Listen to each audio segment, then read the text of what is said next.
Hey everybody, welcome back to another movie review. Hope you guys have been enjoying the content on the channel as of late. It's been a hot minute since we've done a review on this channel. Just been kind of burnt out, to be frank with you. Just kind of doing my own thing for a little while. Went out surfing, doing some other things, and just decided to today just to catch up on a few films that I missed from 2024, one namely, and then I'm also jumping into 2025 with some films tonight that I will be watching as well. But to kind of cap off 2024, the other film that I want to see is Nosferatu, but as I've illustrated on the channel, I'm waiting until it hits on streaming for that review. But until then, we're going to be discussing this because we've discussed it a few times, mainly in how it was handled in terms of a release. And, well, it's now out, and we can now talk about it. That film we're discussing today is Juror number 2, which was directed by Clint Eastwood in potentially his final outing as a director. Written by Jonathan Abrams, whose previous credits include, as I look it up real quick,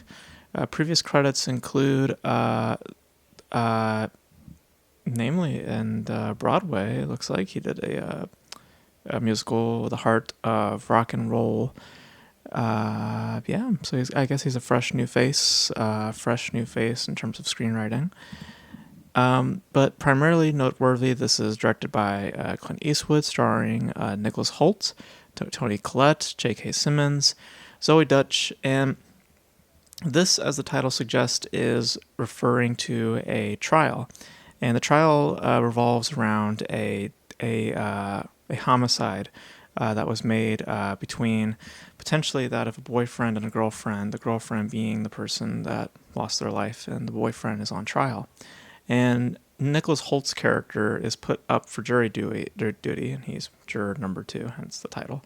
And as the case is presented to him, he begins to realize that he has a connection to the case, a specific connection to the case that may or may not have implications to his life, as his life is also having significance as he's expecting a baby from his wife, who is currently pregnant, and this is I believe their second attempt at having a child. So there's also past things that he's also contending with, but with this knowledge, he is now dealing with a moral gray area on how to deal with the information that is laid out to him, and ultimately navigating through his paranoia and through the information that is being fed to him, and determining in his mind whether or not he is responsible for the death of this specific individual, or if it is up to great doubt, or if there is reasonable doubts to be had. So, and the film, ultimately speaking, is wrestling with that morality and that idea of doubt, and about wrestling with information and ultimately what it means to certain individuals. Now, as I kind of illustrated before in discussing Juror number 2, I felt in general synopsis it reminded me very much so of 12 Angry Men. And the film definitely is sharing in that inspiration and kind of basically ripping it from 12 Angry Men. There's literally, I believe, the second act of the film where the jury pool goes to discuss their verdict. That entire sequence is literally ripped from 12 Angry Men. There's literally a person that is the very certain one, and then Nicholas Hoult is the one who's providing all the doubts. And it just echoes and screams out of 12 Angry Men, absolutely. And thankfully, it's used in a fair respect. It's not to where it feels to where it's a mockery, or it's kind of just kind of parody. It's using it in a respectful manner. And thematically speaking, it feels mostly that of the same. It's fairly respectful and fairly understanding. Now, I think that what keeps the film afloat ultimately is that of Clint Eastwood, because there's a passion within the storytelling that I can feel when watching it. I get involved. I'm getting intrigued, and again the lack of information supplies the thematic interest of doubt very, very well. The story plays on that as well. It's not to where it's a black and white scenario and the film is wanting to explore a gray area, and that's very counterproductive. The film absolutely is playing on that by withholding information, presenting doubt always within the characters, specifically that of Nicholas Holt's character, who the entire time is completely uncertain to whether or not he thinks he did what he did. There's doubt there. And within the case as well, when we hear information, when we hear from the prosecution, when we hear from the defense, when we go into that jury room, the entire time there is a layer of doubt that is embedded throughout. And I think that that's a credit to Clint Eastwood and ultimately how he's navigating this story and choosing which information is important and not important to maintain that sense of gray, to maintain that sense of mystery. And I think that really that's where the heavy lifting is, because performance-wise, there is a lot there that's to be desired, mainly to do with the dynamic that is with Nicholas Holt and his name is Zoe Dutch. I just wasn't really buying in their chemistry. I really didn't buy them as a couple. When they first came on screen, I felt that there was something odd. I thought that maybe story-wise there'd be something there, like maybe this is an abusive relationship, maybe there's some toxicity between the two, because there's an apparent distance between them. And they kind of tried to salvage that by saying that, oh, well, they're grieving and they're dealing with something, and it's not entirely salvageable in terms of just what that dynamic is doing. It still feels like something is distant, and I feel that it is to do with these performers and their chemistry together. It just feels like there is something lacking there. And generally speaking, with just the cast, it just feels that there's a bit lackluster. And individually speaking, they seem to be doing fair enough, but it's once they start to interplay, when they start to engage with each other, it just feels very, very stale. And the apparent melodrama, that is also there, starts to really take shape once these performances take center stage. Because I think without Clint Eastwood, and really with the passion that he is bringing to this and really caring about maintaining that sense of gray, I feel as though that it would have devolved into something very melodramatic, and it wouldn't have been as resonant, or wouldn't have been as intriguing if Eastwood's involvement wasn't there. So, because as it stands, you get something that is fair. I mean, I wouldn't say it's anything remarkable. I wouldn't say it's anything completely involving. I would say you get something that is fairly made in terms of what Clint Eastwood is doing, in terms of supplying substance, in terms of supplying intrigue. He's the one supplying that. The surrounding elements that are there, not so much. Both on a performance, both on an aesthetic, because aesthetically speaking, it's also fairly bland. Not much for art, not much there.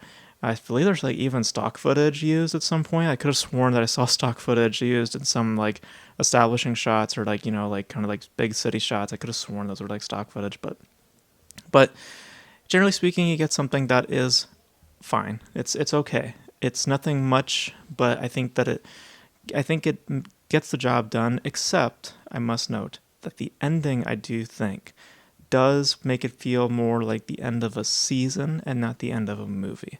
Because what the ending does is that it actually, I think, takes away for a brief moment that whole study, that of which it's trying to explore, about everybody's sense of doubt. It's for when someone has to then have this certainty at the end. I feel you're taking away from the overall gray that is trying to be discussed. And, I just think that wasn't really necessary. Just to give little details, talking about just generally, talking about the whole thing. I just feel like leaving it on that sort of note, I feel is a little deflating, and it doesn't necessarily elevate it or maintain the already fair amount of intrigue. So, but mostly it gets the job done, and I think that the commentary that is there, involved with the judicial system and within people's own moral codes. I think that there are some interesting commentary that is there, but it's ultimately raised into the state of like I said, melodrama, light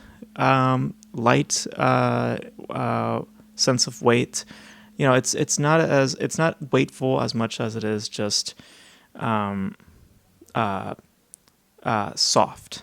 I mean, that's probably a good word for it. So, you know, so it's passionately. I could tell there's passion there in terms of how it is being told, but in terms of the literal, in terms of what is, it's more soft than hard hitting or as powerful.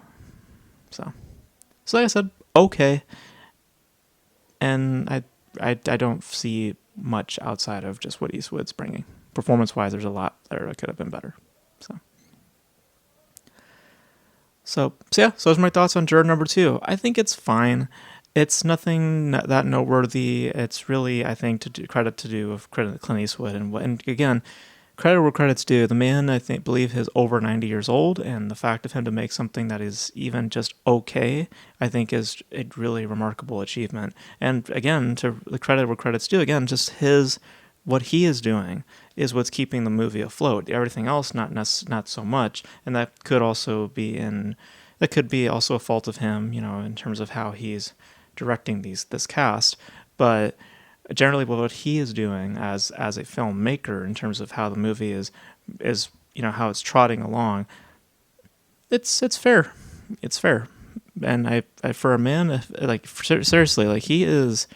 How old is he? He is 94 years old. I mean, the fact of him to even maybe making movies is incredible. And to see him making work that's still, you know, that's still intriguing is also really, really amazing. So those are my thoughts, and that's not meant to be condescending. I'm just, you know, just pointing that out. Um, but it's just to give more credit to the man, because he put out something that's fair, and it's really, really, really great to, you know, to see that the man's still putting out good work, and hopefully not his last film, but, you know, if it is, not a bad place to leave things. But you guys, your thoughts on Juror number 2. If you guys have seen it, it's been out for a little bit on streaming, but let me know your thoughts in the comment section below in regards to your feelings on the movie, as well as your feelings on anything revolving Clint Eastwood, any of his past work, or him as a performer. Let me know all your thoughts in the comment section below. And that's going to be it for this video, guys. Thank you guys for tuning in. And until then, I'll catch you guys in the next video. Bye.